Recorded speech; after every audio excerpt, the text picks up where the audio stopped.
കരട് ഭൂമി വിലയുടെ അടിസ്ഥാനത്തിൽ ആധാരങ്ങൾ രജിസ്റ്റർ ചെയ്യണമെന്ന് ഉദ്യോഗസ്ഥർ നിർബന്ധിക്കുന്നതായി പരാതി. എന്നാൽ ഇത് അന്തിമമായ വിലയല്ലെന്നും ഈ വില അംഗീകരിപ്പിക്കാൻ നിർബന്ധിക്കരുതെന്ന് കർശന നിർദ്ദേശം നൽകിയിട്ടുണ്ടെന്നും രജിസ്ട്രേഷൻ വകുപ്പ് മന്ത്രി CF തോമസ് അറിയിച്ചു. തിരുവനന്തപുരം ബ്യൂറോയുടെ റിപ്പോർട്ട്.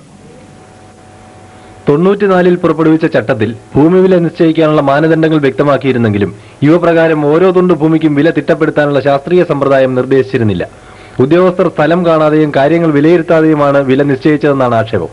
ഇതുമൂലമുണ്ടായ ന്യായീകരണമില്ലാത്ത വില വ്യത്യാസങ്ങളെപ്പറ്റി കൈരളി വാർത്തയും നേരത്തെ റിപ്പോർട്ട് ചെയ്തിരുന്നു.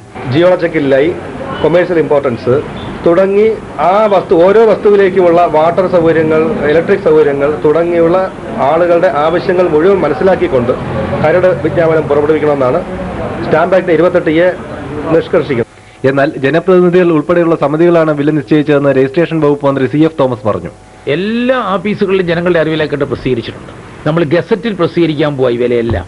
ഗസറ്റിൽ പ്രസിദ്ധീകരിച്ചതിന് ശേഷം വീണ്ടും 1 മാസം കൂടെ സമയം കൊടുക്കാൻ പോവാ. എന്നിട്ട് അതിന്മേൽ കളക്ടർമാർക്ക് പരാതി കൊടുക്കാം. ജനങ്ങൾക്ക് കളക്ടർക്ക് തീരുമാനിക്കാനായിട്ട് ന്യായമായ സമയം കൊടുക്കും. ഇത് അന്തിമ വില അല്ലാതിരുന്നിട്ടും ഈ വില പ്രകാരം രജിസ്ട്രേഷൻ നടത്തണമെന്ന് പല രജിസ്ട്രാർമാരും നിർബന്ധിക്കുന്നതായും ആക്ഷേപമുണ്ട്. പറ്റുകയില്ല. ഒരു കാരണവശാലും ആർക്കും സമ്മർദ്ദം നടക്കത്തില്ല. വളരെ വ്യക്തമായ നിർദ്ദേശം IG inspector general of registration കൊടുത്തിട്ടുണ്ട്.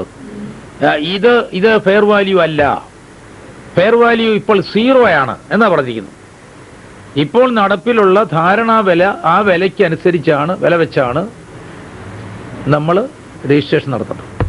മനോജ് പുതിയുള്ള, കൈരളി വാർത്ത, തിരുവനന്തപുരം.